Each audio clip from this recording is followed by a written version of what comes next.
One thing that I saw was this Muslim. He's no longer on the Dawah scene anymore. I don't know what happened to him. But he had this little bio description of himself. And he says that the reason he engages in Dawah is because he wants Allah to love him. I just saw that one statement and I just felt such pity for him.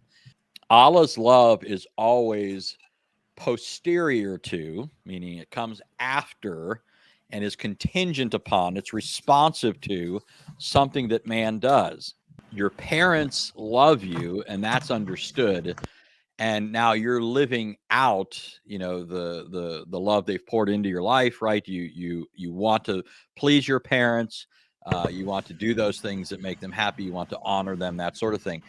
As opposed to parents who have never given any real indication to you, not only in word, but in action, that they love you, so that everything you're doing is an attempt to get them to love you, right? There's a very different mindset there.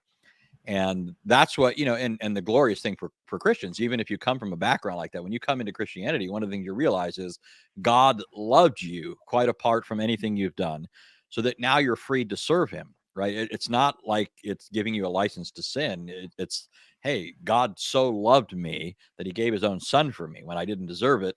How much more then ought I to live for him than I have, at any point. Anyway, so I just saw this statement from this guy and I was like, how incredibly sad that he is like running on this rat wheel, right? You know how rats running don't go anywhere.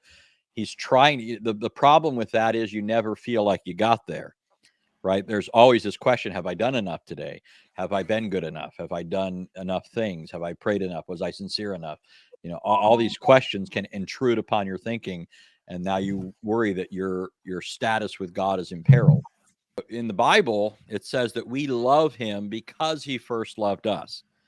So as a Christian, I have no problem saying that, when I do a righteous action, that God rewards it. But I recognize that this righteous action itself is the fruit of God's love. And so that when God rewards it, it's like, as Augustine, an early Christian, used to say, that God crowns his own good gifts in us.